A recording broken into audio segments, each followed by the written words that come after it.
y Castrilli, que aceptaron participar de esta iniciativa ciudadana que se llama Preguntar al Poder. Como les decía, tanto para los periodistas asistentes como para los candidatos, va a estar disponible la filmación de la conferencia en un par de horas en la página de Facebook Información Ciudadana, desde donde se puede bajar la información. Voy a pedirle que inicien la conferencia. Hasta hace poco preguntábamos por las propuestas de cada partido, pero me parece que eso ya está como bastante dicho. Creo que sería valioso si ustedes pueden hacer un balance de esta campaña política tal cual se viene desarrollando. No, por favor, Ricardo. Primero, muchas gracias por la invitación. Yo celebro que exista este tipo de conferencia y en general en mi caso on record, off the record es exactamente lo mismo, no hay doble discurso, así que viene muy bien que podamos afrontar los temas. Yo tuviera que hacer un balance, yo diría, primero, esta campaña reveló los problemas institucionales que tiene el sistema político de la Ciudad de Buenos Aires. Y yo voy a citar los problemas que yo veo, que creo que serían corregibles y que ayudarían enormemente a que el proceso electoral sea más fecundo. Primero, yo creo que la fecha de elecciones no debe ser manipulable. La fecha de elecciones, como ocurre a nivel nacional, como ocurre en todos nuestros países vecinos, como ocurre en Estados Unidos, hace 200 años que vota el segundo martes de noviembre. Deberíamos fijar la fecha. Yo he pedido desde hace mucho tiempo que se fije el primer domingo de septiembre y la segunda vuelta, el tercer o cuarto domingo de septiembre, y de esa manera tendríamos un plan electoral no manipulable por quien ejerce el poder, que está viendo dónde poner la fecha para ver qué ventajas hay. Segunda reforma, me parece que si pusiéramos lista única nos obligarían a todo un gasto absurdo en boletas. Vamos a fabricar, yo calculo, alrededor de 120 millones de boletas para usar dos. A mí me parece eso un disparate. Eso lo podríamos resolver con una lista única que bajaría gastos extraordinariamente al propio gobierno, a los candidatos, y haría el sistema mucho más moderno. Mejor sería todavía el voto electrónico. Yo hoy se lo explicaba a un grupo de jóvenes, digo, cuando yo era, hace muchos años, joven, los bancos tenían que ir a hacer cola para hacer los trámites, el costo. Cuando yo empecé a estudiar la economía de los bancos era el ventanillero. Hoy ninguno de ustedes está acostumbrado a eso, todos vamos a usar cajero automático, no lo podemos usar en el sistema electoral. Entonces yo digo, si no podemos llegar al voto electrónico, ¿no? Hay como una tara sobre eso en nuestro país, al menos vayamos a la boleta única, que haría un cambio extraordinario y un cambio que generaría mucha justicia electoral, porque eso baja los requerimientos financieros para participar en la campaña.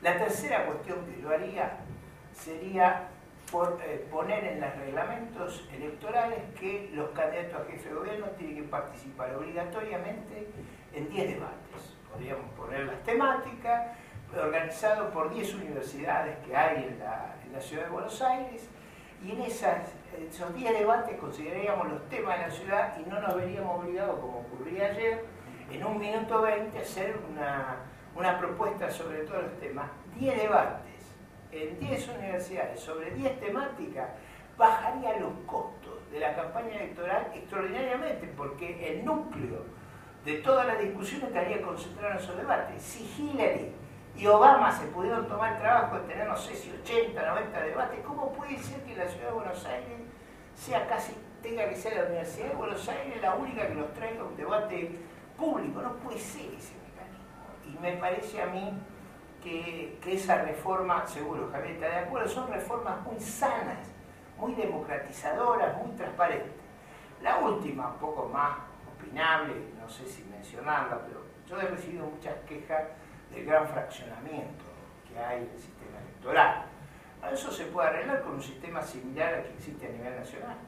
Podríamos hacer un sistema de primarias abiertas, con mínimos a cumplir, y eso facilitaría todavía aún más el proceso. todas estas cuestiones se pueden hacer y es si ustedes me quieren preguntar qué aprendí de esa campaña, aprendí que esa reforma es imprescindible. Me parece que esta campaña generó una patología que yo encuentro muy censurable. Se trató de que no hubiera olas. Las olas las pudimos causar recién esta semana. Recién esta semana la sociedad está atenta a la elección. ¿Por qué no se quieren olas? Porque si no hay olas, los dos aparatos económicos, el aparato económico del gobierno nacional y el aparato económico del gobierno local, por peso económico solamente abruman al resto. Si hay debate, si se emparejan las condiciones, no hay una selección plutocrática. Y una selección democrática no es una selección plutocrática. Creo haber contestado. Está bien. Bueno, también agradecer a DEPA el escenario que nos brinda. Esperemos que si lo viene yendo desde el año 2007, que lo continúe y en especial a nivel de la categoría de presidente. La necesidad de escuchar a los candidatos a ver qué es lo que piensan, qué es lo que sienten de los problemas y qué es lo que proponen para solucionarlos. Indudablemente cuando se trata de la reforma política, que considero, a mi entender, es una larga histórica deuda que vienen heredando los gobiernos y que generación tras generación o administración tras administración se tiran la pelota unos a los otros. Indudablemente que no puede uno concebir que en la era de las comunicaciones, de la cibernética, todavía seguimos en la era de las cavernas a nivel del voto y la pregunta que nos cabe. Estoy totalmente de acuerdo con lo que dice Ricardo respecto del voto electrónico y de la posibilidad de brindar una modernización, un ayornamiento para no solo robustecer la transparencia, la fluidez, garantizar las condiciones del debate y por sobre todas las cosas profundizar los espacios para que todos podamos en forma pormenorizada, no solo decir desde dónde venimos, sino cómo concebimos ideológicamente que se resuelve la problemática y qué política pensamos implementar al respecto, sino que también nos lleva todo esto a preguntarnos el motivo por el cual todas las señales que se emitieron, principalmente por parte de este último gobierno nacional, en cuanto a reforma política se refiere, fueron tan tibias como insignificantes. Prácticamente se hizo una cosmética. Y todos sabemos lo que representa para las estructuras políticas beneficiosamente la utilización y el aprovechamiento de este verdadero dinosaurio electoral, ¿no? Tan vetusto, tan anacrónico y tan vulnerable desde el punto de vista de la credibilidad, ¿no?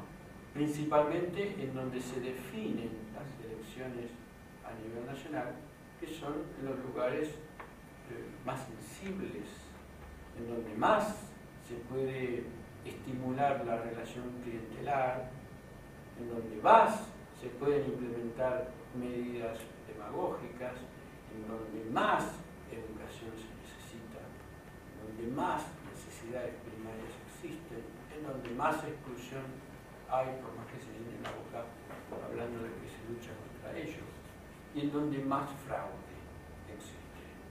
Inclusive, aún hoy, a alguno le cuesta creerlo, a punta de pistola. A punta de pistola entre comillas, ¿no es cierto? Porque existe la coerción, la amenaza, la agresión física contra los fiscales. Y la dificultad que tenemos todos aquellos, muchas veces, por ausencia de recursos económicos, y también, obviamente, considero que Ricardo también adhiere, por la presencia de escrúpulos, para no caer en todo cuanto representa una dirección hacia la prostitución, a prostituir la militancia política. La ausencia de fiscales genera también la debilidad de la emisión del voto, el escrutinio termina siendo realmente bastante difícil de creer en determinados lugares, ¿no? Es decir, cuando no se tiene la presencia de alguien que fiscalice, muchas veces se observan estas irregularidades. Yo creo que todo esto se logra a través de un marco de transparencia, a través del ayuntamiento, a través del voto electrónico, a través de sistemas dispositivos que garanticen ese estado impoluto. Y obviamente que todo esto también viene como consecuencia de algo que considero también que no es producto de la generación espontánea y que es consecuencia directa de un largo proceso de deterioro, ¿no?, del tejido social y del aprovechamiento de aquellos que pretenden perpetuarse en el poder. Lamentablemente que a veces adoptan formas bien parecidas, bien similares a los regímenes totalitarios, ¿no?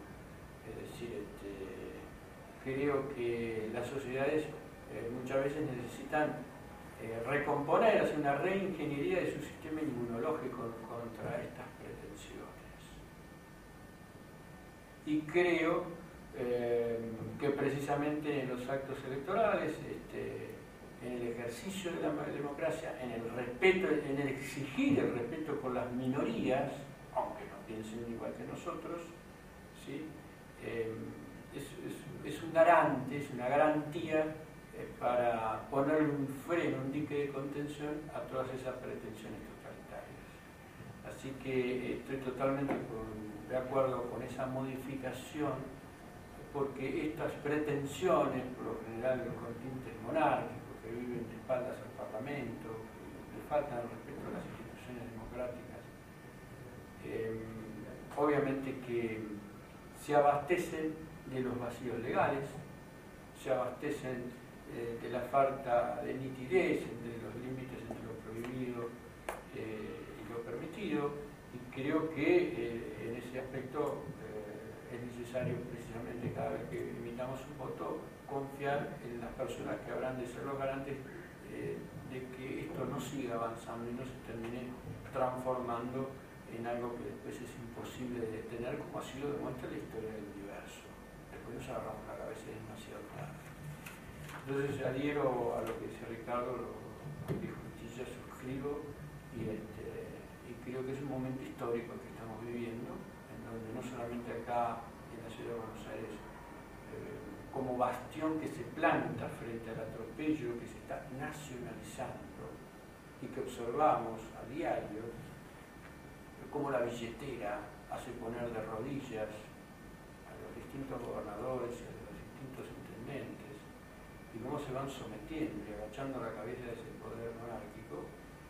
Creo que la ciudad de Buenos Aires se merece un gobernador, no estoy de acuerdo con estas cosas, que por sobre todas las cosas piense en la educación, que piense en la seguridad, que piense en la salud, que piense en la justicia, que piense en darles a los porteños una calidad de vida como otrora supo tener, y que por sobre todas las cosas defienda la dignidad de todos y cada uno de los que viven acá en Buenos Aires. Vivir en Buenos Aires, ser porteño, debe ser un privilegio, mal que le pese a esa voracidad del gobierno nacional. Así que para sacarle de las fauces al gobierno nacional la ciudad autónoma de Buenos Aires, debemos respetar la Constitución, hacerla realmente autónoma y proponer, entre otras cosas, muchas de las propuestas que también Ricardo comparte. Bueno, abrimos la ronda de preguntas. Lo que les voy a pedir es cierta concisión, así podemos incluir más temas. La primera vez. No, por eso no le dije nada. La pregunta fue ambiciosa. ¿Alguien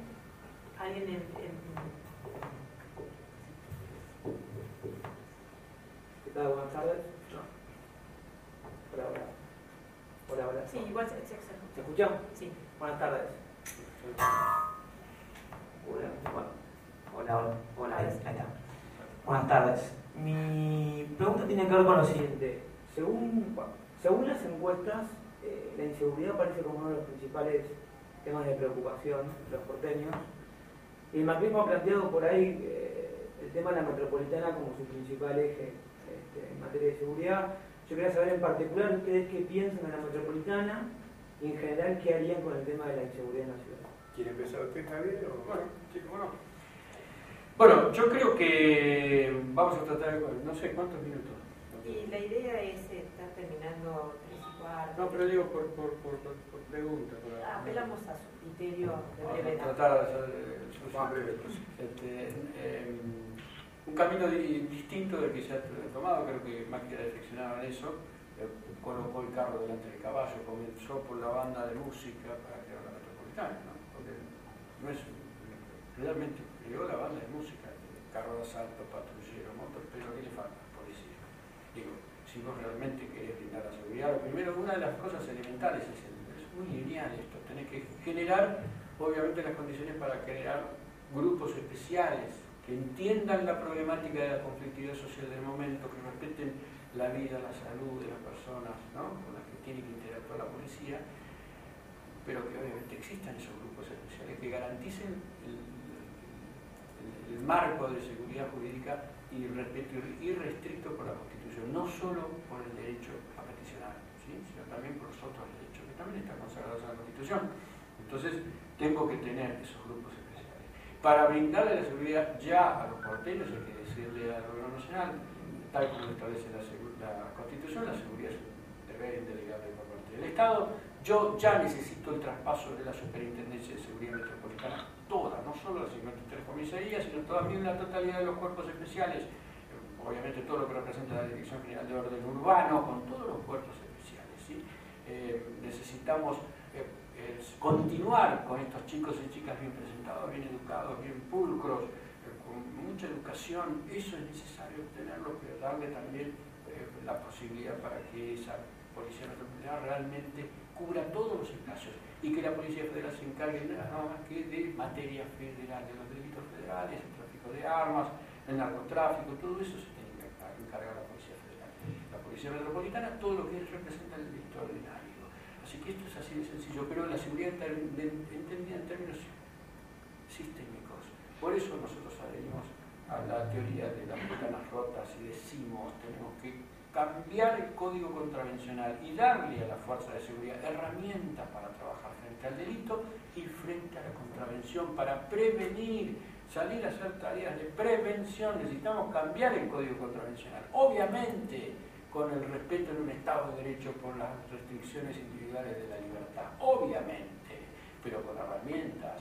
Y eso lo tenemos que producir con el cambio del código contravencional y con el cambio del código procedimental. Y aparte, entendida en términos sistémicos, obviamente la descentralización de la justicia, con más justicia, porque la policía no puede ser que detenga, se rompa el alma para brindar ese marco de seguridad y resulta ser que los delincuentes entran por una puerta, ya no salen por la otra, salen por la misma puerta, haciendo el pito catalán a la justicia y a la credibilidad de todo el mundo, y desmoraliza a aquellos que se cobraron la vida y lamentablemente no ven los resultados. Entonces necesitamos a los jueces y a los fiscales darle ese marco legal, ¿sí?, necesario, que vaya acompañando la mutación de la conducta individual y colectiva, y a la vez exigirle el cumplimiento de esa normativa, pero descentralizarlo y a través de las comunas que llegue a los barrios. La justicia variar rápida, pronta, para aquellas cuestiones menores, el emprolijamiento. Por eso decimos tolerancia cero contra la corrupción, tolerancia cero contra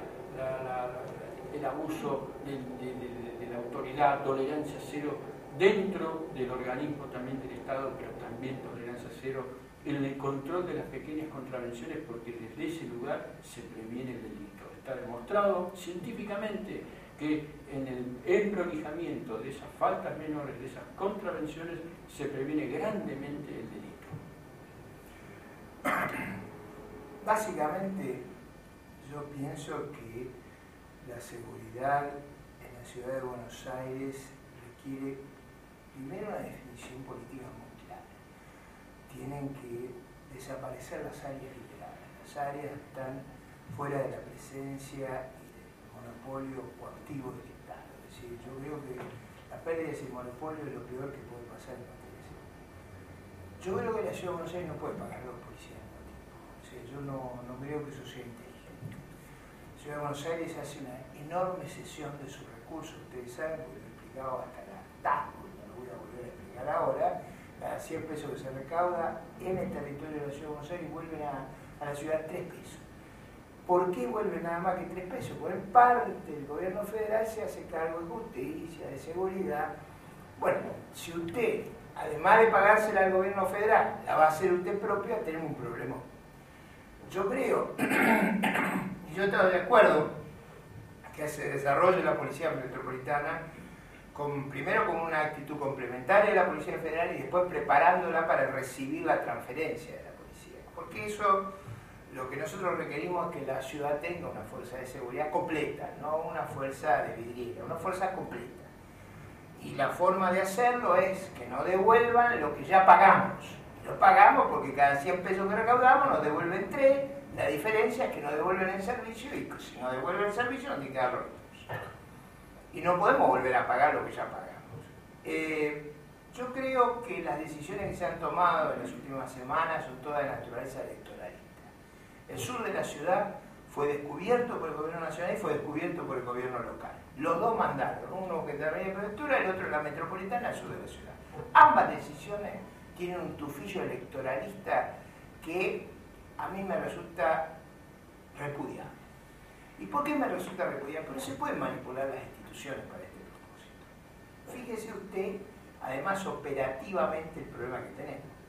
En este momento en la ciudad de Buenos Aires operan 5 fuerzas de seguridad. La Policía de Seguridad Aeronáutica, la Gendarmería, la Prefectura, la Policía Federal, la Policía Metropolitana. ¿Sabe lo que es coordinar los 5 estados mayores de esa fuerza? Lo que es cooperar en esa fuerza, lo que es simplemente lo que es la coordinación comunicacional. Digamos, una buena pregunta, no es lo que digo Jorbar con estos temas, la campaña, porque era cargar demasiado la tinta, hay tanta incompetencia que no quería cargar demasiado la tinta. Entonces, si usted le pregunta a las 5 fuerzas si están con sus equipos intercomunicados, usted se va a vivir una experiencia notable. Y si además, la otra que es más difícil, si están comunicados en la misma frecuencia con los de la fuerza de la policía bonaerense, usted se va a llevar una sorpresa espectacular. Es como si tuviéramos 6 lenguajes diferentes. En el Evangelio, cuando se quiere expresar la sanción de nuestro Señor sobre los seres humanos, se inventa la Torre de Babel. Bueno, nosotros la hemos reinventado en materia de seguridad. O sea, hemos puesto 6 lenguajes que no pueden cooperar entre sí. ¿Sí? Dígame si hay un diseño más loco que ese. Ahora, eso no es solo responsabilidad del gobierno local, es responsabilidad también del gobierno nacional. A mí me parece que el proyecto que nosotros auspiciamos de traslado de la responsabilidad y de dejar a la... Yo tengo alto respeto por las dos fuerzas, digamos, de seguridad más militarizadas, que son prefectura y gendarmería. Son fuerzas de élite, son fuerzas de alta calificación. Yo deseo que esas fuerzas estén ocupadas en nuestras fronteras terrestres, en nuestras fronteras fluviales, en nuestras fronteras marítimas. Para eso han sido entrenadas. Ese es digamos, su misión esencial. Para eso están listas a ser empeñadas en acción y traerlas a un ámbito metropolitano, en el sur de la ciudad, donde las fuerzas que han sido entrenadas para eso son la federal y la policía metropolitana. Me parece un despropósito. Creo que hemos contestado. Sí, ¿otra pregunta? Uno de los principales problemas de la gestión macrista que apuntaron muchos candidatos fue la subejecución del presupuesto. Quisiera saber su opinión sobre este tema y cómo se puede lograr una ejecución más eficiente. Yo creo que en general es muy sano que la ciudad y el país tengan un presupuesto. Eso me parece el componente esencial de un sistema republicano. El presupuesto es la ley fundamental en la nación y en la ciudad. Ahí es donde se logran los acuerdos de los parlamentos para que acuerdos, como decía bien Javier, que respetan a la minoría, que concilian posiciones, y a partir de ese presupuesto tiene que haber una ejecución en línea con ese presupuesto. A nivel nacional, desgraciadamente, no tenemos más presupuesto. Se gasta lo que quiere la señora. Y se emite lo que quiere la señora para gastar lo que quiere la señora. Eso me parece un horror. Y a nivel local, el presupuesto se dibuja. Por eso ocurren los problemas de su ejecución. Se sobreejecutan algunas cosas y se subejecutan otras, porque al tener minoría en la legislatura y no poder pasar lo que se le ocurre, después lo hacen subejecutando. Yo preferiría, si fuera jefe de gobierno, así lo llevaría más adelante, una discusión seria, cuidadosa, bien monitoreada y con un programa financiero que sea consistente con el presupuesto. Y ejecutar lo que está en el presupuesto. Porque si no violamos el acuerdo político. En todos los países, fíjese el lío que hay en los Estados Unidos en este momento para llegar a un acuerdo, no sobre el presupuesto, ni se le ocurriría a nadie que eso no se va a hacer, sino el lío que hay es el presupuesto intertemporal. Y no pueden llegar a criterios, pero digo, a nadie se le ocurre que lo que hay que hacer es ignorarlo. Entonces, yo diría que para ser justo, lo que se hace en la ciudad es menos grave que lo que se hace a nivel nacional. Pero igualmente no es bueno. Parte de la subejecución es eso. Ahora, si me quedara ahí, estaría falseando mi opinión. Y yo quiero ser totalmente franco, porque acá lo que necesitamos son mandatos de la ciudadanía. En una crisis política que tiene la Argentina, en esta descomposición tremenda de su sistema político, de su liderazgo, lo que necesitamos son mandatos. Yo le diría que una ciudad que pasó su presupuesto al fin de la convertibilidad, con la misma población, y hoy con menos estudiantes que en esa época, de 2.750 millones de dólares. Recuérdate que al fin de la convertibilidad teníamos el dólar gordo, el dólar obeso. Yo tengo una obsesión con la obesidad. El dólar obeso. A 7.000 millones ahora. Es un aumento extravagante del presupuesto. Entonces a mí también me preocupa esa idea que ha tenido esta administración y que en general buena parte de la oposición lo que le critica es porque no gasta más. Nosotros decimos, paren a más.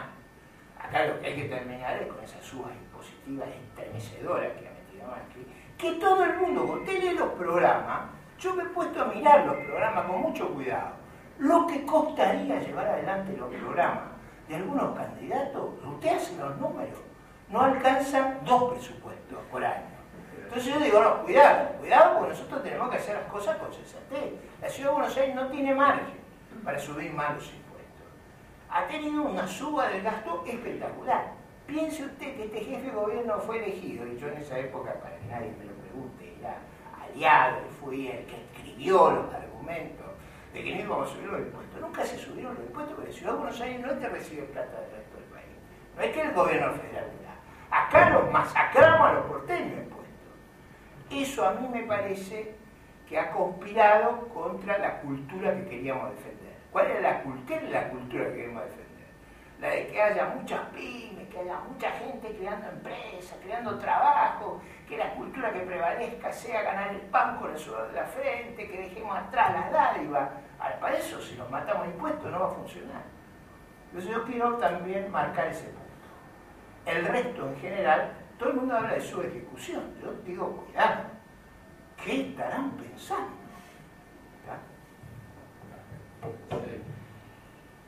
Yo siempre digo, el presupuesto es la hoja de ruta, ¿no? La hoja de ruta a seguir para el futuro, la hoja de ruta de lo que realmente se hizo. Cuando uno observa las fechas de la ejecución de las distintas partidas, no solo se da cuenta la prioridad que en materia de política pública elabora, construye en su mente y en su sentimiento, en su concepción de la función pública el que gobierna, sino también la especulación.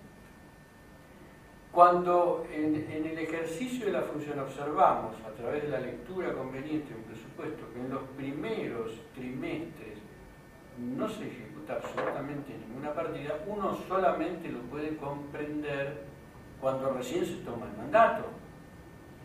Porque todo el tiempo y la burocracia administrativa para la elaboración de los pliegos licitatorios y para el movimiento, todo el andamiaje del funcionamiento del estatal, hace que se lleve y se demore muchos meses.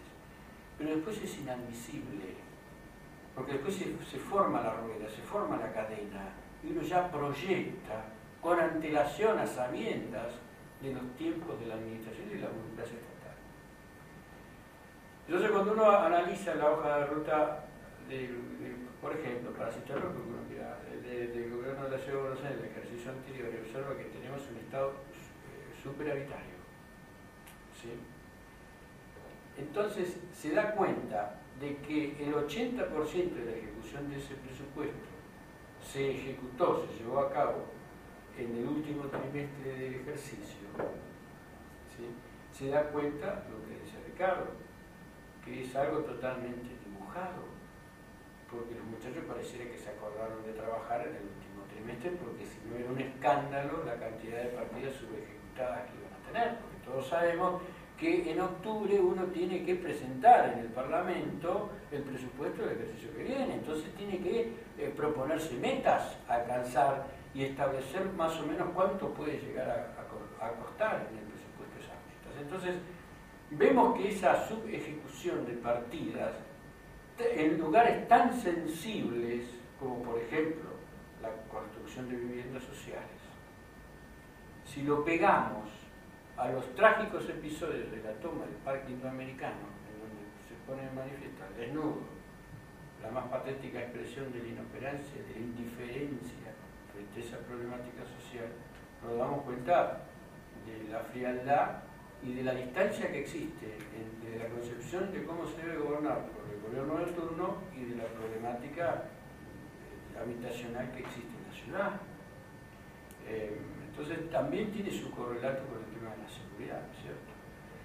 Si nosotros vemos, por ejemplo, o recorremos los hospitales como el Borda o como el Gutiérrez y encontramos problemas, conflictos laborales que no solamente reclaman una recomposición salarial, sino que también están reclamando por condiciones dignas de trabajo, pero no solo para el personal médico y los enfermeros, sino para los propios pacientes, porque son médicos que hacen 30 años que son médicos en esos mosocomios. Y algunos de esos mosocomios que se les corta el gas. Entonces nos damos cuenta que tan alejados están los gobernantes de los problemas sensibles que padecemos todos los porteños, ¿no? Por eso la importancia de los presupuestos. Cuando hablamos de, fíjense cómo está todo relacionado, cuando hablamos respecto de la Constitución y de lo que tenemos que imponer la autonomía de Buenos Aires, leemos la Constitución, y esto como el reglamento del fútbol, cuando yo comencé decía, pero esto es otro deporte, porque este reglamento no se aplica. Entonces uno llega a primera división y ve la falta y cobra penal y se arma un escándalo. No, si esto no se cobra en primera división.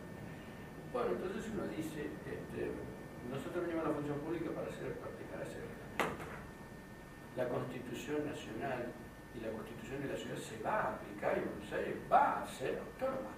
Y el puerto lo va a administrar el gobierno nacional.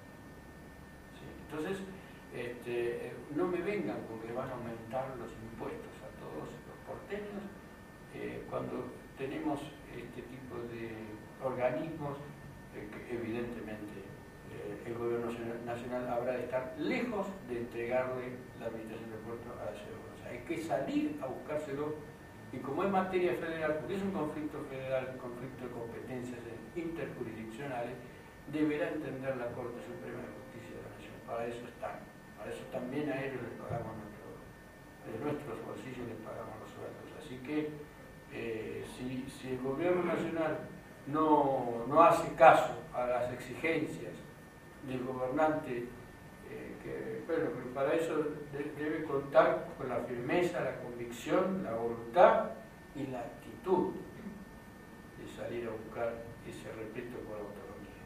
Así que el presupuesto obviamente que tiene que ser bien administrado y establecerse el orden de prioridades conforme a la sensibilidad que se tenga por los problemas de la gente y a la concepción de lo que se tiene lo que debe representar el Estado de todos nosotros. Un Estado que merece una reforma profunda, un Estado próximo a la gente, un Estado aprovechando la división de las comunas, para que también esa hiper mega caja que representa el presupuesto de la Ciudad de Buenos Aires también se vea dividido y descentralizado, no centralizado, porque para evitar ¿qué? Para evitar lo que está ocurriendo con el gobierno nacional respecto de los aportes y de los dineros que tiene que girarles a las provincias y que no se los da en tanto y en cuanto ese gobernador no se ponga de rodilla y le diga le pertenezco.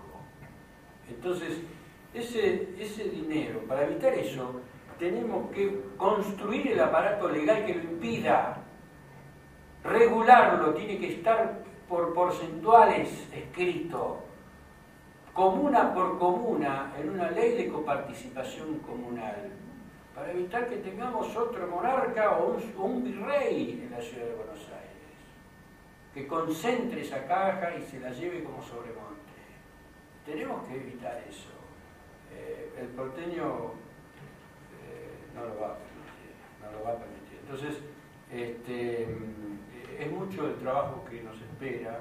El presupuesto es de todos nosotros. No se puede multiplicar geométricamente las partidas destinadas a la publicidad institucional obscenamente. No tienen pudor.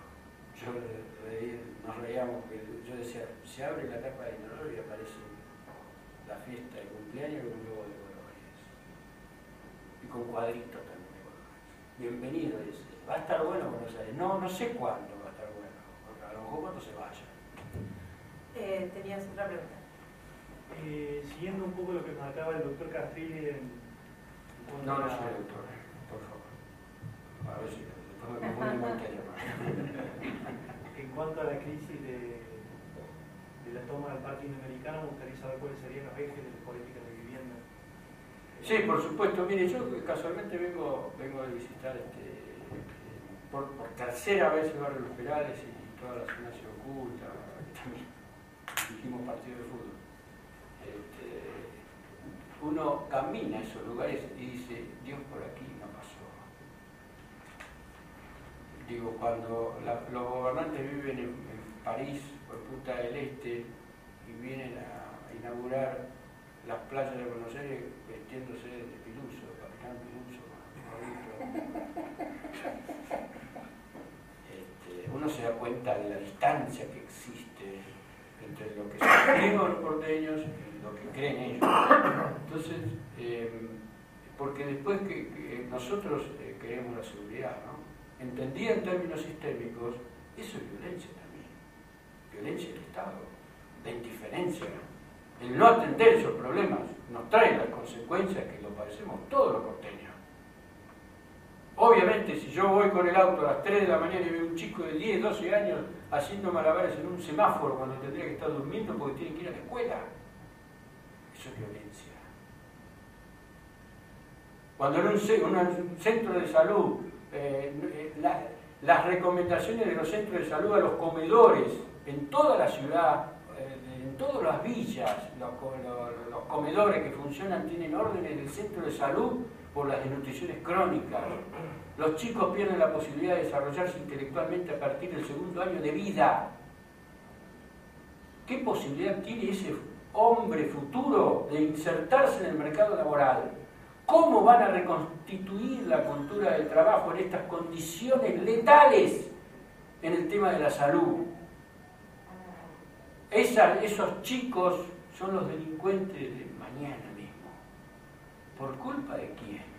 De la indiferencia del Estado.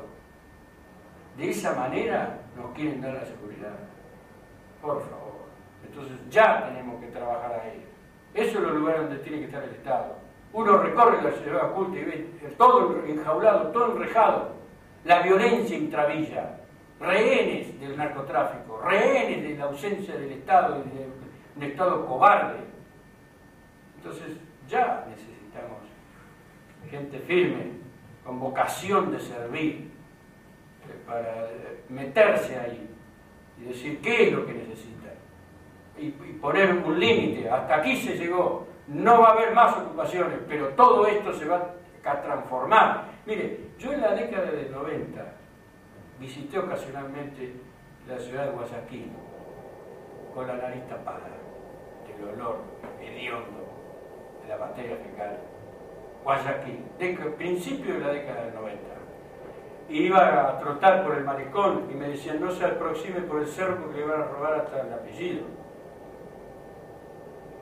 Quiso el destino que varios años después concurriera a Guayaquil y pudiera subir caminando ese cerro y ver que era un shopping transformado en un centro comercial y todo el cerro, lo que era chaperío de las villas de emergencia, eran viviendas dignas, cada una con su negocio.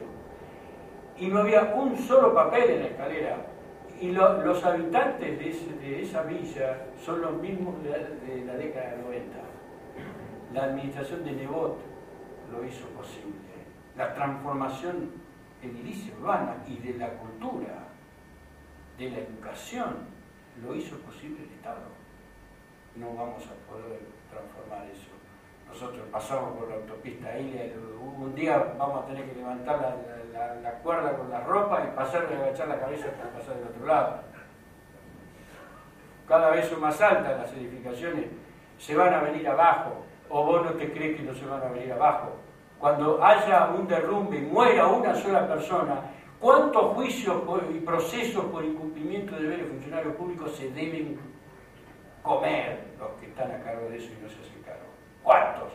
Los mismos que faltaron en la toma del Parque Interamericano cuando hubo 3 muertes y a falta de una tuvimos 2 policías que estaban cruzados de brazos porque los funcionarios le dijeron que no actuaran.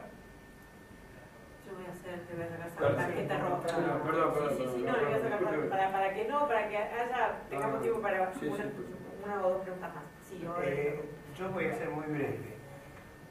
Yo te digo, yo he tratado de mirar mucho el presupuesto de vivienda. Estoy hablando de la vivienda, digamos, de carácter social. No estoy hablando de vivienda de clase media, para gente de ingreso medio. Estoy hablando... Yo he llegado a la conclusión, mirando con mucho cuidado, eso le hemos dado vuelta tantas veces, la verdad que estoy muy trabado ahí, por lo menos en el plano.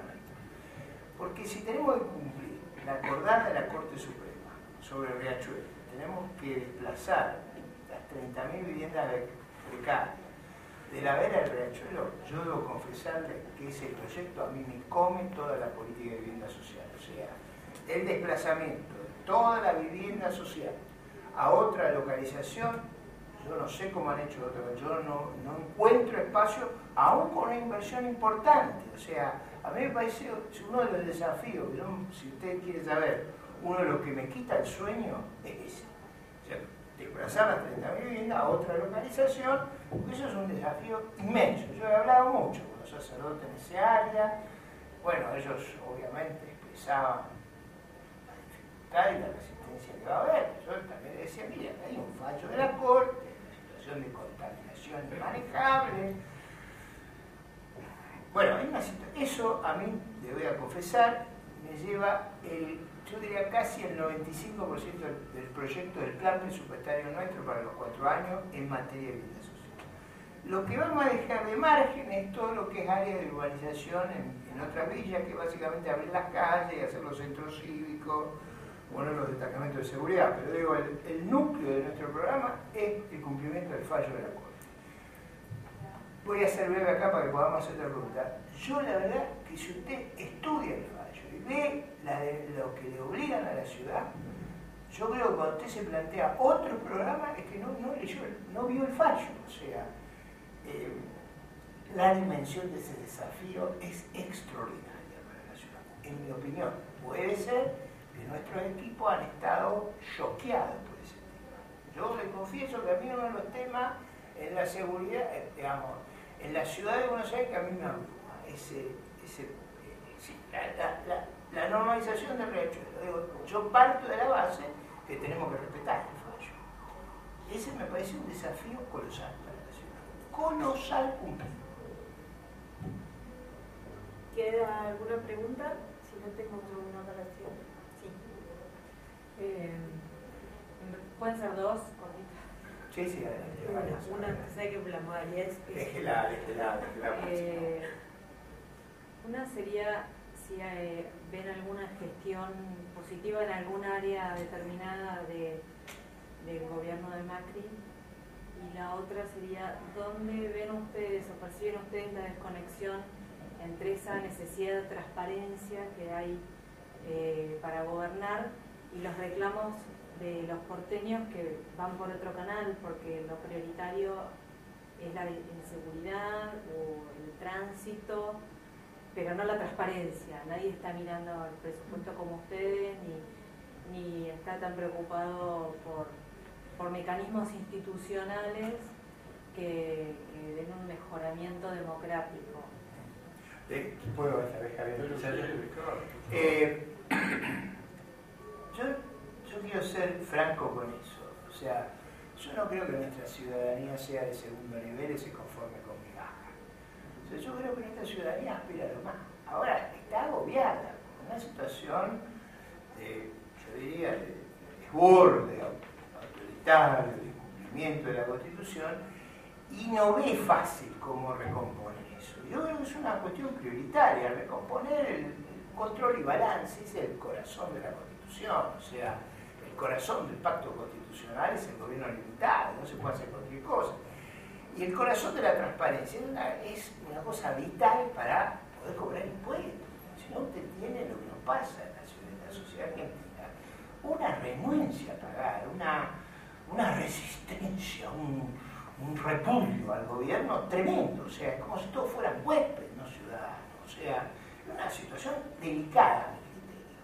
Yo creo que el afán, cuando nosotros hablamos de eso, no lo hacemos por prurito, porque somos exquisitos, o como diría Néstor Kirchner, son ortodoxos. Usted sabe que acá, a mí siempre me hacía reír cuando Kirchner decía que era heterodoxo, porque él no se había dedicado a estudiar la etimología de la palabra. Heterodoxo quiere decir anormal y ortodoxo quiere decir normal. Entonces la acusación que me hacía siempre era que yo era ortodoxo. Y yo estaba contentísimo de ser ortodoxo. O sea, normal. Lo que nosotros queremos es normalidad. No hay ninguna aspiración exagerada. Yo no pretendo que Argentina sea hoy Dinamarca. No estoy diciendo eso. Estoy diciendo que sea parecido a Chile y Uruguay. Es una aspiración. Digamos, de las aspiraciones de Sarmiento y Alberti, al nivel que he llegado, no le voy a decir que son migajas, pero reconozcanme que he bajado las aspiraciones. Pero ahí, hasta ahí, no me digan que a nivel de Haití, a nivel de Uruguay y de Chile. Si usted mira los sistemas de transparencia y de control que tiene Uruguay y Chile, son sistemas infinitamente más avanzados que no es nuestro, en ninguna de esas países serían posibles las cosas que me pasan. Esto es simplemente, me parece que es una cosa elemental. Usted me hizo otra pregunta que yo quiero enfrentar con toda veracidad. Yo creo que hay cosas positivas que se han hecho. Por ejemplo, una cosa que fue muy positiva, que debería ser emblemática, fue la continuación del plan hidráulico. El plan hidráulico viene de atrás, se ha continuado, y eso me pareció una cosa sumamente inteligente. Y el avanzar en ese plan hidráulico va a resolver estructuralmente problemas de inundaciones de la ciudad de Buenos Aires, que me parece un plan valioso. A veces la continuidad del Estado es el mejor programa que se puede llevar adelante.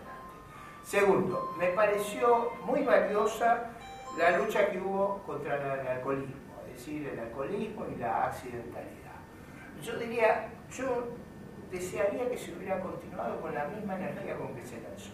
Yo noto, por estoy equivocado, pero yo noto como una, como si ahora, como es que dice Javier, como que ahora hay penales que no cobramos. O sea, pero me parece que el énfasis inicial fue un énfasis correcto. Yo creo que esa fue una iniciativa valiosa. ¿Qué tercera iniciativa fue valiosa? Yo coincido que había que peatonizar el microcentro. Esa fue una iniciativa, bueno, se hubiera hecho de otra manera, pero me parece que era una iniciativa también importante. Ahí la única duda que yo tengo, me habrá escuchado hasta el hartazgo, es que si usted deja solo dos vías abiertas, ahí tiene que tener un cuidado bárbaro. Yo, la gran crítica que tengo a eso es, está bien a peatonalizar, pero si dejas abierto Maipú, Chacabuco y Esmeralda Piedra, por Dios que ahí no te estacionen ni te hagan cargue de carga y no hagan lo que ahí ocurre. Yo creo que la peatonalización fue una iniciativa valiosa. Cuarto, yo diría, el cuidado de los parques, de las plazas, sobre todo en el área norte de la ciudad, en el corredor norte, yo creo que fue meritorio. Eso no fue completo. Por ejemplo, Bariloche. No sé si ustedes han visitado Barranca Belgrano. Eso es un abandono, pero increíble. La plaza en toda la zona de Barranca Belgrano. Si usted me dice la plaza que queda cerca de mi domicilio, está espectacular. Eso lo reconozco y no es que se hizo en esta gestión, pero se mantuvo en esta gestión. Eso es un mérito. Quiero haber mencionado unos cuantos casos. Sí. Bueno, Ricardo cuando empezó dijo, quiero ser franco. Yo creo que Macri dijo lo mismo, pero él no es Franco.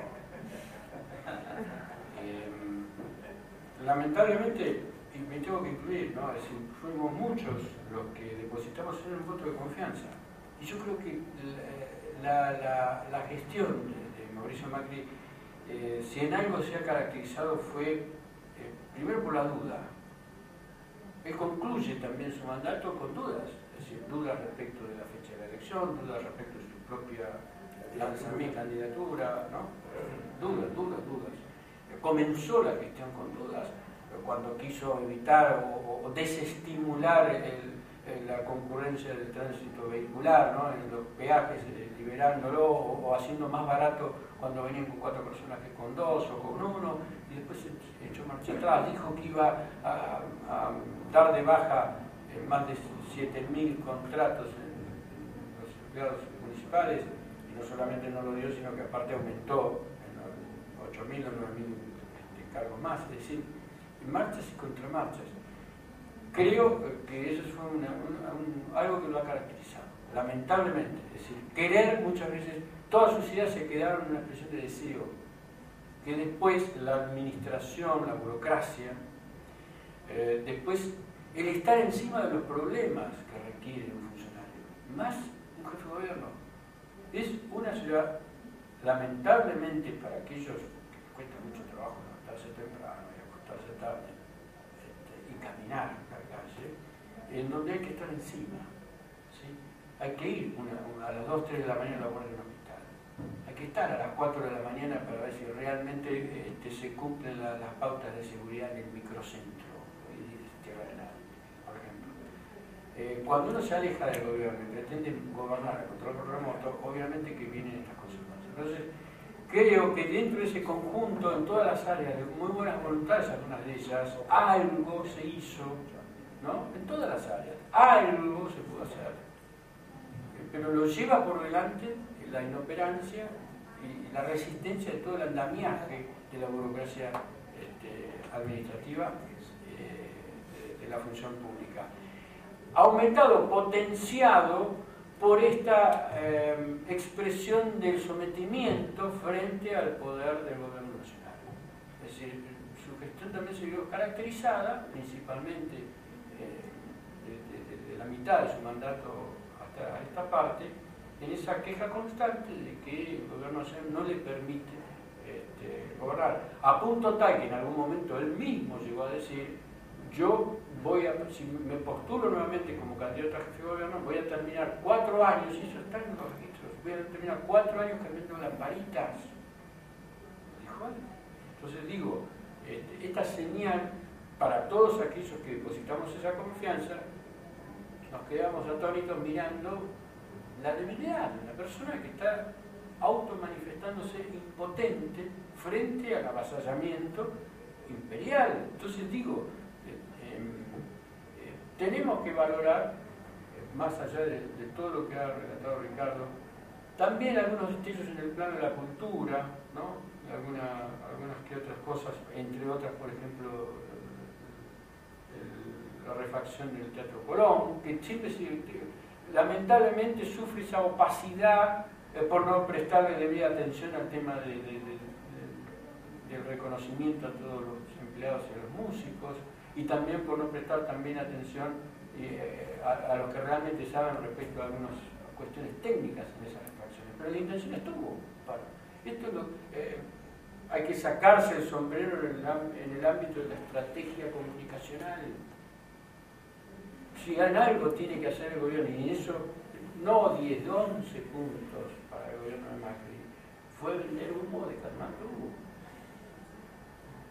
Es decir, cómo utilizo los recursos para decirle a la gente: mire, estamos haciendo Buenos Aires, incluso atropellando también y merecedora también de un reproche ético, ¿no? El hecho incluso de invadir hasta con sus propios colores amarillos y tibios lo de la investidura del gobierno de Buenos Aires. Creo que el gobierno se quedó en esa expresión de deseo, le faltó mucho, y creo que esa impronta se lo da a una personalidad con ganas de trabajar, con apetito por la función pública y con vocación de servir. Sí, ahí déjeme hacer un comentario que yo creo que va a ser útil. Yo creo que eso que dijo Javier está en sentido. Yo creo que varios de los que competimos con la jefatura de gobierno somos producto de una inmensa decepción. Eso sí, inmensa decepción. Porque la verdad, yo creo que hubo una expectativa en el 2007 de que iba a haber una transformación estructural, que iba a haber otro. Eso es lo que bueno, vamos dando por cerrados. Si ustedes pueden sintetizarlo en un minuto, me parece que sería importante como representantes de minorías valorar ese voto en un momento en donde parece que saliendo de la polarización no había nada. ¿Por qué la ciudadanía tiene que prestar atención a la propuesta de lo que se plantea como minoritario? Sí, yo no sé si son minoritarios, pero digo, eso, vamos, el domingo vamos a ver. Por eso le digo, porque se el domingo plantea, vamos a por ver. eso le... Yo el minuto que me queda, porque se habrán visto lo que me están requiriendo, quiero decirle a todos ustedes que les agradezco primero a la Fundación Anáhuac, a EPA, haber organizado esto, a ustedes haber venido aquí, a Javier, que siempre compartimos estos escenarios, que por suerte tenemos una relación fecunda entre ambos. Por supuesto, ¿qué me queda hacer ahora? A mí me queda hacer lo que tenemos que hacer cada vez que enfrentamos las cámaras. Y yo voy a decir, como digo en todos lados, vote por López Murphy, vote por convicción, vote lista 36. Ese es mi caballito de batalla que debo reconocer, aprendí a utilizarlo con toda energía mirándolo a Javier Castellano. Debo decir que el innovador fue él, lo único que yo hice fue potenciarlo. Muchas gracias. Les pido, si ustedes no les falta, les pido disculpas, porque estoy ahogado con los compromisos previos y quería cumplir con todos ustedes. Muchas gracias. Les agradecemos mucho, entonces hago el agradecimiento antes que se retire en nombre de Información Ciudadana y del programa de Preguntar al Poder. Muchísimas gracias por haber concurrido y habernos contestado las preguntas. Bueno, Javier, gracias por todo. Además, le di el copyright. Digo, para que sea reconocido. Le da el cierre, así Ahí que está, no puede ahí más. está. Bueno, muchas gracias. Gracias. Voy a esperar que se vaya para hablarle. Bueno, un gusto verlos a todos. Gracias. Sí, voy a hacer el cierre. Sí, voy a hablar muy mal. Está muy bien, está muy bien. No, quiero agradecer a DEPA y para mí realmente es un honor compartir con Ricardo porque es una persona de la cual admiro muchísimo, respeto muchísimo. Así que incluso que me haya tocado justamente estar en este espacio. Así que les agradezco a todos ustedes, sinceramente. Creo que, bueno, uno es el producido de toda su educación, de su sistema de ideas, construido sobre principios y valores, y uno siempre ha cruzado la vereda de la crítica y dijo, bueno, aquello que considero que se tiene que cambiar para mejorar nuestra calidad de vida, yo participo, me comprometo, me involucro y asumo la totalidad de los riesgos. Por eso enfrento a la clase política tradicional y si alguna vez, bueno, ahora soy yo el que necesito que ese árbitro sea usted, que me garantice esa seguridad jurídica en el juego y que piense de que el domingo se va a votar a usted mismo votando a Castellín porque nosotros somos la expresión del sentimiento de aquel que padeció y que quiere una ciudad distinta y que no vive en la estratosfera, como decía Menem. Tiene los pies sobre la tierra, camina a la calle y se preocupa por mejorar la calidad de vida de todos nosotros. Así que muchas gracias a todos. Bueno, muchísimas gracias. Entonces damos por finalizada la conferencia.